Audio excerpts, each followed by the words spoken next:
dari Pak Rejat punya buku yang berjudul Kidung Agung dari Timur itu. Serangkum dari awal hingga akhirnya. Ya. Maka saya merangkumkan semua itu menjadi sebuah cerita yang berjudul Menghilang Sejarah, Mengukir Kenangan. Berpuluh tahun telah berlalu, kepergian Garuda tidak berlabel, tidak bergaris, tidak bertabel, berbagai faedah tidak bermakna, selalu berulang dan terus berdobel.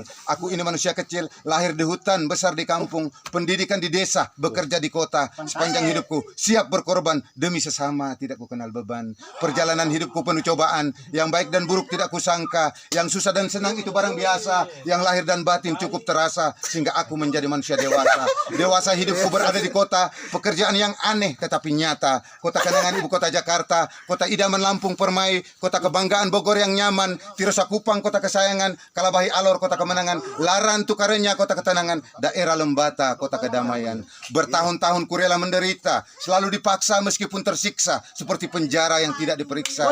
Sepanjang hidupku siap menderita demi bangsa dan negaraku Indonesia. Tsunami Flores penuh berkat, hanyutnya Garuda orang tak sangka, ku sambutnya kembali dari lautan lepas, ku pangkunya erat, ku peluk di dada sebagai senjata penunduk persada untuk mempertahankan Pancasila sebagai nyawanya bangsa, menjernihkan peraturan sebagai napasnya bangsa, agar memperkokohkan Bhinneka Tunggal Ika sebagai kerangka dan organ-organnya bangsa.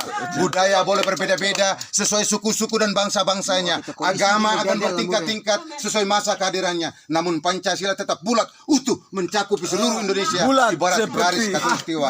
Marilah kita jadikan Pancasila itu sebagai bumi kita berpijak, dan agama itu sebagai rumah tempat kita tinggal, dan budayanya itu sebagai arsitek atau lambang-lambang daripada rumah-rumah yang kelak akan kita huni. Kini sudah saatnya aku harus berbicara. Apapun bentuknya aku mau diperiksa. Siapapun orangnya aku harus bertanya. Kepada yang berwajib ataupun yang berkuasa. Aku ini hanya manusia biasa. Kini aku semakin rindu ingin bertemu Satrio Peninggit dalam menyampaikan sebuah wasiat untuk mengukuhkan Pancasila sakti dan bermotifkan Garuda Bakti agar menegakkan hukum sebagai pernapasan bangsa, melancarkan ekonomi sebagai pencernaan bangsa, menguatkan sosial sebagai reproduksi bangsa dalam pencerahan politik demi untuk membangun bangsa. Wahai saudara-saudariku sekalian, boleh percaya tidak terserah, ini hanya sebuah imajinasi. Namanya Pancasila itu milik dunia, satu-satunya berada di Asia, hasil penemuan bangsa Indonesia. Titisan darah Bahtera Surya dalam mempersatukan seluruh rakyat Indonesia. Barang siapa yang tidak searah, mohon maaf, jangan dahulu marah. Marilah duduk untuk kita bermusyawarah. Hiduplah bersahabat bagaikan saudara, melangkah pergi seiring sejalan. Garuda Bakti menjadi bukti, Pancasila sakti menjadi saksi.